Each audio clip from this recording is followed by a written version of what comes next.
The guy from the bank's IT department was on the line, and he was not happy. They'd spent a lot of money on something that wasn't working. I mostly listened to what they had to say. By the end of the call, I knew I had to go there and see the situation for myself. We set up a meeting for the next day. That evening, I thought about the whole thing. The manager had tried to show off by cutting us out, and now here he was, needing my help. It wasn't a good feeling. It felt more like cleaning up someone else's mess. So, the next morning, I went to the bank. They took me up to a meeting room. There were a lot of important looking people from the bank there, and my manager was there too. He didn't look too happy. As soon as I looked at the papers on the table, I saw the problem. The manager had sold the bank a bunch of stuff that didn't work well together. It was like he sold them a bunch of parts that were meant for different machines. The bank's people were upset because they had spent a lot of money and now had things they couldn't use properly. During the meeting, I listened to the bank people talking about how this messed up their work. My manager tried to say some things, but it was pretty obvious he had made a mistake. I thought maybe the bank could switch one of the things they bought for something else that would work better. I said this, just throwing the idea out there. The people from the bank seemed to think it was a good idea, but my manager didn't like that I said anything.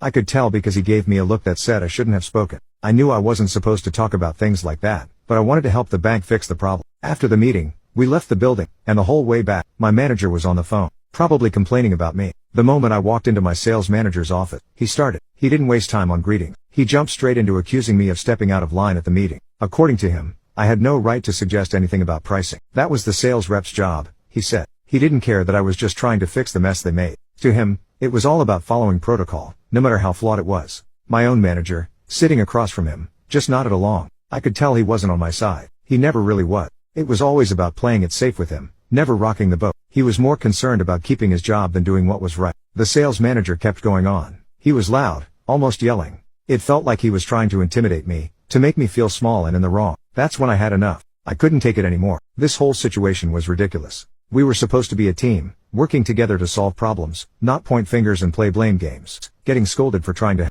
I stood up, and I looked them both in the eyes, one after the other. Then I said it, clear and firm. I quit. I didn't shout. I didn't need to. My words were enough. The shock on their faces was almost satisfying, but I didn't stick around to enjoy it. I left the room without another word, feeling a mix of anger and relief. It was over. I was done with this nonsense. As soon as I got home, I opened my laptop and started typing. I wrote everything down, every detail about what happened at the bank, in the meeting, everything. It was a long email, sent straight to HR. I laid it all out, my side of the story, defending my actions. I knew it probably wouldn't change anything, but I had to make sure my voice was heard, even if it was for the last time at that company. A few months after I left the company, I was sitting in my new office when my phone rang. It was an old colleague from the company. He sounded uneasy as he told me about a lawsuit against the company by the bank. I was surprised. I hadn't heard anything about it. The next day, I got a call from the legal team representing the bank. They asked if I could meet them to discuss the deal that had gone wrong. At first, I hesitated. I preferred to stay out of the courtroom, but thinking about how everything had happened at my old job, I felt like I should do it. I met with the bank's lawyers in a small office. They asked me a lot of questions about the deal, the products, and the meetings I had been in.